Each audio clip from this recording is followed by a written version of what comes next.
The interstellar terminal of Virex Station pulsed with the rhythm of countless worlds. Languages shimmered in holographic translations above travelers' heads, and the air buzzed with the hum of ion engines and hurried footsteps. Commander Ryle moved through the crowd like a thread pulled through cloth, focused, calm, yet always aware. His eyes, the sharp gray of storm-forged steel, shifted with quiet purpose as he walked beside Kalari, his wife, and in this part of the galaxy, a figure both revered and resented.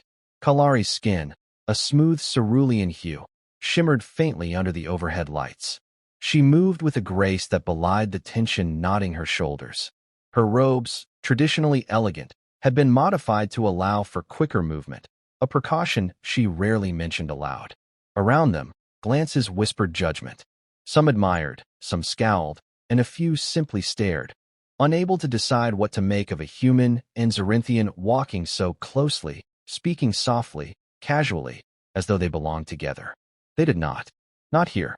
Eyes forward, Ryle muttered, his voice barely above the station's din. We're already late for the concourse delegation.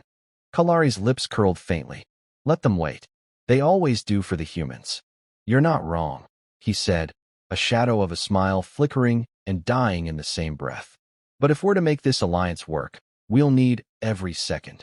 She nodded once, but her gaze lingered on the crowd ahead. A knot of armored beings stood near the checkpoint. Thick-skinned, bone-plated, their bodies looked carved from volcanic rock. Ryle saw them too and narrowed his eyes. Tharzok. He hadn't expected the Calveran general to arrive so early. Or perhaps he'd been there for hours, watching, waiting. Kalari's fingers brushed against Ryle's hand, a quiet reminder to stay composed. She moved forward first, stepping into the open space of the corridor as the crowd funneled around them like water avoiding sharp stone. General Tharzok turned, his obsidian armor hissing slightly with the motion. The air around him thickened with the heat of contempt. His slit-pupiled eyes slid from Kalari to Ryle, then back again. A grin bared sharp, interlocking teeth, more a display of challenge than any attempt at courtesy. Zorinthian, he growled, his voice like gravel dragged across steel. You wear your colors proudly today.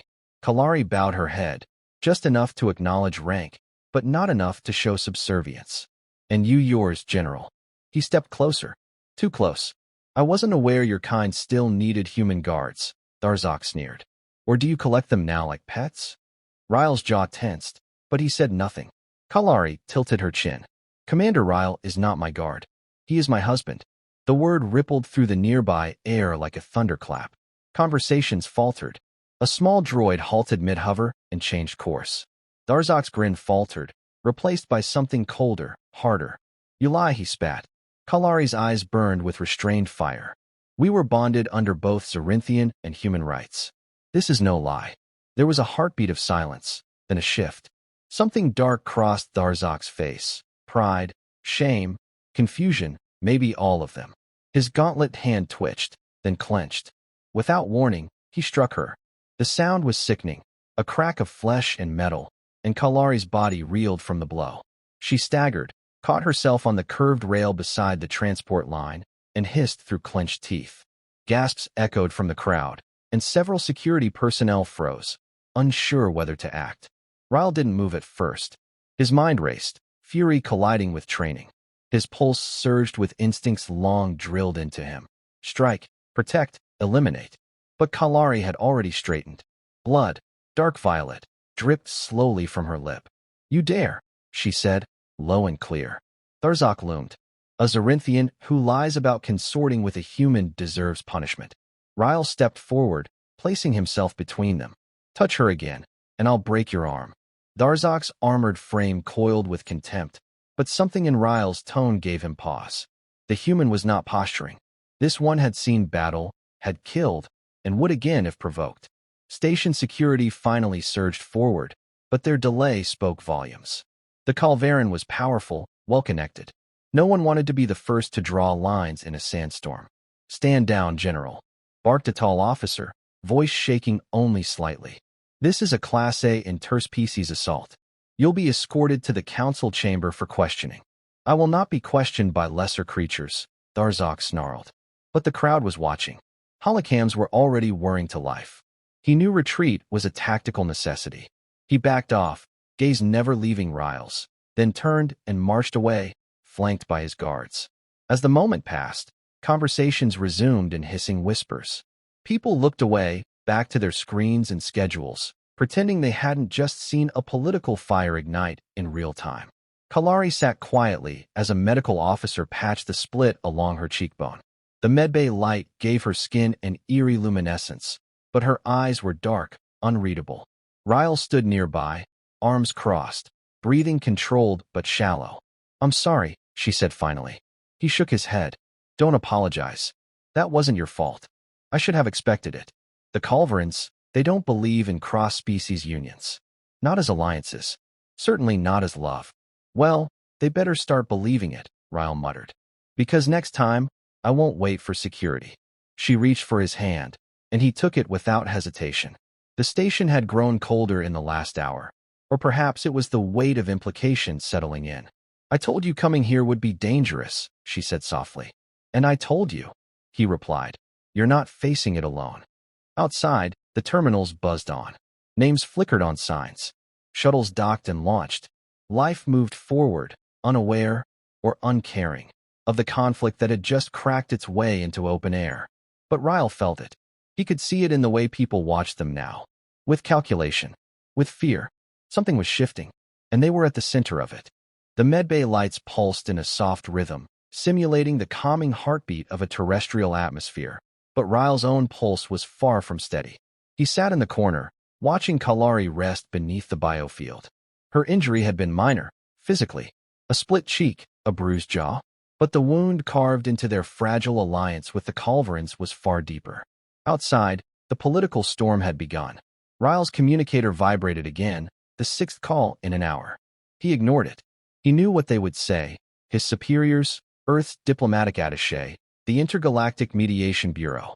They would want to downplay the incident, maintain strategic neutrality, preserve what they called the greater harmony.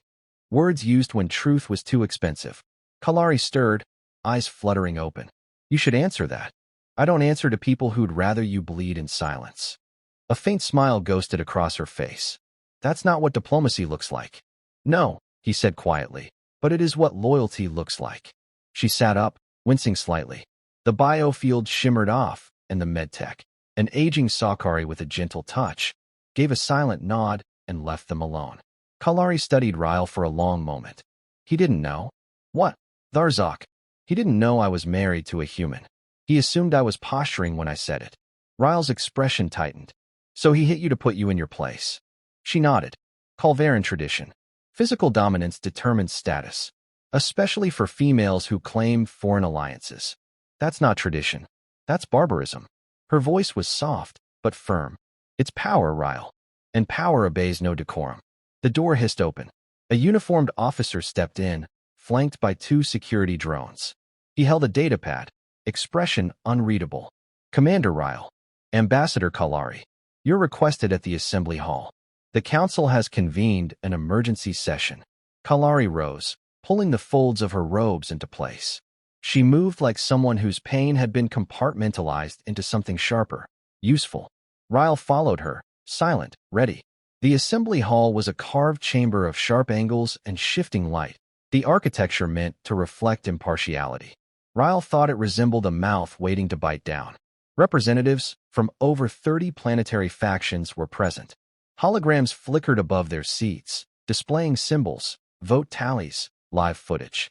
Tharzok stood to one side, arms folded, his armor polished and unmarred, as though the assault had been nothing more than a training exercise.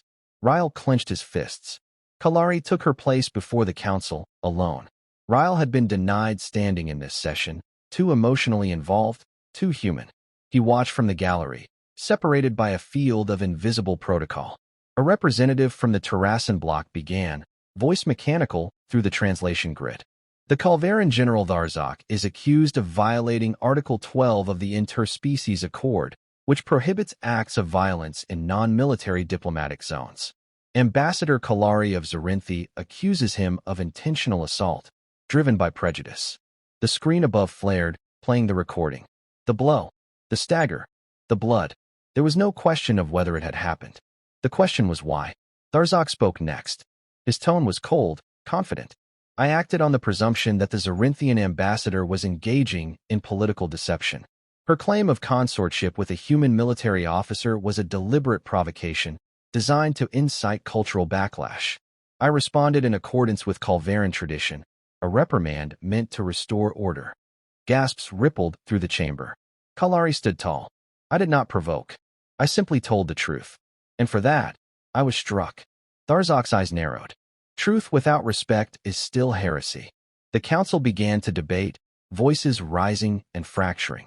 Ryle watched Kalari, her face unmoved. She had expected this.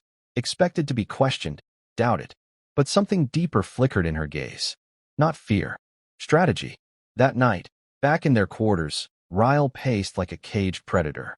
They're stalling. They want to bury this behind procedure. They won't, Kalari said. She was reviewing files, cross-referencing logs. Because I'm going to show them why they can't. You mean the council? I mean everyone. I've accessed internal comms from Calveran consulates. There's chatter, encrypted but familiar patterns. Tharzok's actions weren't impulsive. They were rehearsed. Ryle froze. You're saying he planned it? Yes. And more than that, he was waiting for a reason. Any reason. I gave it to him the moment I introduced you as my husband. He moved closer. Why would he risk that kind of exposure unless someone wanted a public fracture? Kalari nodded. A faction. One that thrives on fear and resegregation. They need a war. Or the threat of one. Ryle's mind churned. That would mean the attack wasn't about insult. It was about sending a message. Exactly.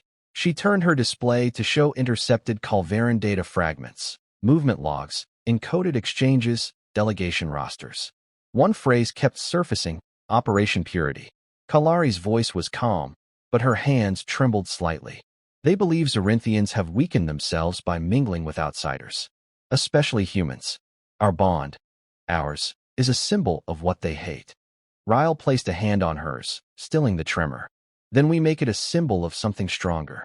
The next day, Ryle met with Commander Halen, a former comrade-in-arms who now led the Human Defense Advisory Council.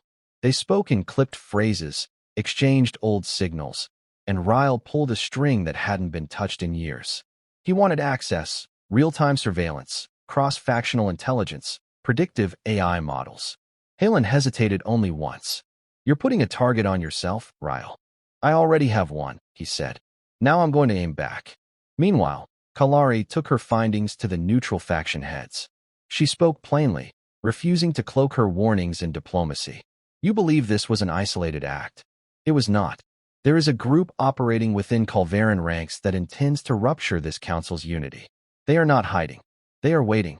This was not an incident. This was a declaration. Some listened. Others pretended to. That evening, the station's central data spire surged with activity. Security was tightened. News feeds ran conflicting narratives. Protesters gathered in the atriums, shouting slogans in a dozen languages. Some carried signs of support. Others bore threats. Ryle and Kalari stood at the edge of the chaos, watching the storm they hadn't asked for, but couldn't walk away from. You don't regret it? He asked quietly. She looked at him. Regret what? Choosing this. Choosing me. Kalari touched his face, fingers tracing the edge of his jaw. Ryle, I didn't choose politics. I chose love. What came after? We fight together. For a moment, the noise faded. The banners and boots and threats were distant echoes. All that existed was the promise in her voice. But it wouldn't last. Not here. A new report came through Kalari's console. Unverified, but urgent. A transport vessel docked 2 cycles early. No listed crew manifest. Registered under a Calveran shell company. Ryle read it twice. That's not a coincidence. No, Kalari said, eyes narrowing. It's a prelude. They exchanged a look. Silent agreement passed between them like a breath shared in the dark. The strike hadn't landed just on Kalari's face. The docking bay was unusually quiet, the kind of silence that whispered of something hidden. Ryle moved like a shadow across the polished metal floor, each step absorbed by the thick soles of his boots. The transport vessel loomed ahead, matte black and unmarked, an anomaly in a port obsessed with regulations and registry. His fingers grazed the pulse weapon at his side, not out of fear, but readiness. He wasn't here to ask questions. Kalari waited just beyond the pressure-sealed corridor, eyes locked on the ship's hull through the viewport. Her voice echoed softly through the comms channel in his ear. No crew is checked in. No cargo manifest. They're either ghosts or they don't care who notices. They want to be noticed, Ryle replied. They want to make a statement. She didn't argue. They both knew the rules of intimidation. Anonymous was louder than named when paired with timing. The airlock opened with a hiss, slow and deliberate, as though the vessel itself was drawing breath. Ryle stepped forward alone. The interior was dark, lit only by emergency strips lining the floor. He could hear the hum of suppressed engines, strange, given it was docked. The ship was maintaining internal power. A bad sign. A message. We may leave quickly, or strike even faster. He passed empty crew bunks, sealed crates with no markings, and a chamber that had the residual scent of ionized metal. Plasma weapons had been recently charged here. He logged everything into his wrist scanner, transmitting it back to Kalari in real time. Suddenly, a shimmer at the edge of his vision. Movement. Ryle turned sharply, weapon drawn. A figure emerged from the shadows. Not Culverin, but similar, tall, armored, the facial ridges unfamiliar, subtly different. Hybrid? Or altered? The figure raised its hands. Not here to fight. Not yet. Define yet, Ryle said flatly. We came with a message, the stranger said, voice modulated, artificial. You're standing at the edge of a collapse. Step back. Let nature take its course. Ryle didn't lower his weapon. You came all this way to threaten a diplomat. Not a threat. A truth. The worlds are out of balance. The purity of bloodlines has been fouled. Our enemies do not come from beyond. They live within us now. And if you defend them, you share their fate. Ryle's pulse surged. So you're with them. The faction behind Arzak. You planned this. We guided it. One strike to ignite old fire. One bruise to unmask decay. And it worked. The council fractures, trust erodes. Soon, lines will be redrawn. Over my dead body, Ryle said. Possibly. But your death is not the goal. Your silence is. The figure turned and walked away, fading into the darkness like smoke. Ryle let it go for now. There would be time for confrontation. Right now, he needed clarity. He returned to Kalari, the fury in his steps belying the calm on his face. She read it instantly. They confirmed it. They confirmed everything. The faction's real. They've got backing, tech, and a plan. Kalari nodded grimly. Then we escalate. No, Ryle said. We expose. Within hours, Kalari was standing before the council again, this time not as a victim, but a prosecutor. She presented the data Ryle had gathered, footage, audio, power logs from the rogue vessel. She named the ideology, Operation Purity. She named the collaborators, at least 3 known Culverin commanders, including Darzak. She painted a picture, not of random aggression, but of systemic sabotage, executed in plain sight. The chamber erupted in noise.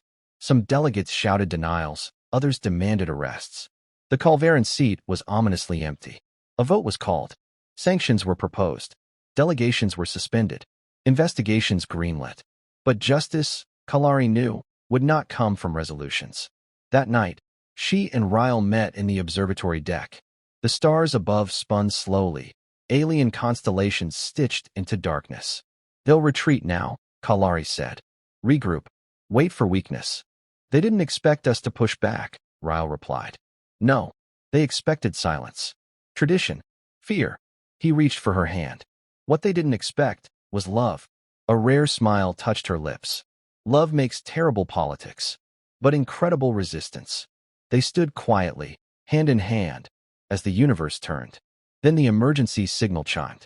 Kalari tapped her wrist calm, a breath caught in her throat. They've moved. Darzak just seized the Culverin envoy ship. He's declared sovereignty. The vessel is armed. Ryle stiffened. So it begins. She turned to him, voice steady. Then we end it. The Culverin envoy ship broke away from the orbital station without warning, its thrusters flaring red as it cut through the docking clamps like they were tissue. Emergency lights bathed the command deck in crimson as security alerts cascaded across the station's comms. Ryle watched the monitors, his jaw clenched. The ship wasn't retreating. It was positioning, rotating, arming its forward plasma arrays, charging its shields. This wasn't posturing. It was a siege. Kalari stood beside him, her voice sharp through the chaos. Broadcast an open channel. Not encrypted. Let every faction hear this. The communication technician hesitated only a moment before nodding. Kalari stepped forward as the signal went live, her face illuminated by the cold glow of conflict.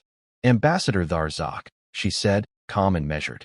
You have violated council neutrality, seized a diplomatic vessel, and initiated hostile targeting maneuvers. Stand down, or be recognized as a hostile combatant under Article 5 of the Galactic Accord.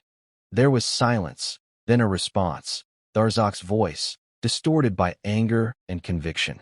You invoke the Accord as if it still matters. The Council is fractured, its alliances poisoned by weakness. I act to preserve our blood, our legacy. You, Kalari, are the rot. Ryle leaned in. He's not negotiating. He wants a final word. She nodded, eyes not leaving the screen. Then we give him one to choke on. In the strategy war room, Ryle and Kalari moved with unspoken synchronicity. Ryle coordinated with station defense, rerouting shield capacity to cover weak sectors. Kalari worked diplomatic channels, urging neutral factions to hold their positions. A few offered support, most hesitated. No one wanted to be the first to shoot. He's betting on their fear, Ryle muttered. If we blink, he wins. We don't blink, Kalari said. We act. But before they could formulate a strike, the Culverin ship fired. A pulse beam lit the void, targeting a civilian shuttle caught mid-dock, collateral by proximity. The shuttle's shields flared and buckled, thrown into a wild spin. Alarms screamed. Screams followed. Ryle shouted into his comm, medical evac to Dock 7 now. All sectors go to full alert. Kalari turned to him, face pale. He's forcing our hand, and we'll give him the answer he deserves. Station security launched drones, but Tharzak's ship was built for war. It intercepted every approach with ruthless precision. Ryle knew they had minutes before a second volley, and no guarantee they could absorb another. Kalari grabbed his wrist. What if we don't fight him ship to ship? What else is there? His narrative. He's cast this as a noble rebellion, a return to Culverin's strength. But what if we show them who he really is? Ryle narrowed his eyes. You're thinking of the data from his command logs. She nodded. The intercepted orders, the propaganda messages, his plans to stage a false flag strike to trigger martial law. If we beam that across the council grid, uncut, raw, every delegate will see. Even his supporters. Especially them. Ryle didn't hesitate. Let's kill his revolution with the truth. They transmitted the files directly to the central network.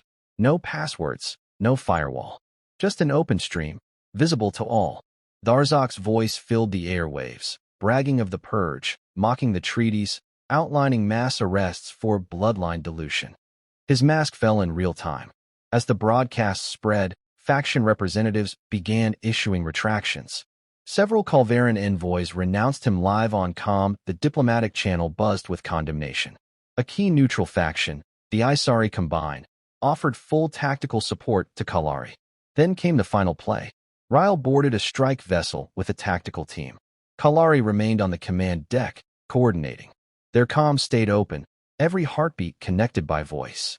Targeting their ventral shield line, Ryle said as the craft danced through plasma bursts. Timing is everything. Kalari replied, scanning telemetry. Wait for the rotation. You'll have a 3-second window. They waited, seconds drawn out like a held breath. Then it came. Now. Ryle launched the EMP harpoon. It struck, latching to the exposed hull and pulsing a surge that overrode the Culverin ship's secondary systems. Its guns fell silent. Lights flickered. The ship drifted, stunned. Boarding latches engaged. Ryle led his team inside, phasers drawn. Resistance was minimal, Tharzak's followers demoralized, some even surrendering. They found him on the command deck, still standing, defiant. You can't kill the truth, he said. Kalari's voice came through Ryle's earpiece. No, but we can drag it into the light. Ryle stared him down. You tried to fracture peace with a fist. But you forgot. We hit back. Tharzak lunged, one final, desperate blow. Ryle blocked it, stepped inside, and delivered a clean strike, controlled, precise. The general collapsed, unconscious. The war was over before it could begin. Back on the station, the tension lifted like fog from a morning field. Kalari stood before the council once more, not to accuse, but to unify. We faced a threat not from outside, but from within our assumptions. Let this not be the beginning of new borders, but the reaffirmation that peace demands vigilance and courage. She didn't mention her bruises. She didn't have to. Afterward, Ryle met her in the observation dome again. The stars were calm now. You were brilliant, he said. So were you, she replied, stepping into his arms. Silence reigned, not from fear, but peace hard-earned. In that silence, the promise of a future began to hum. Not perfect, but possible. And they stood there together, ambassador and soldier, wife and husband, two hearts that had withstood the punch of war and answered it with something stronger.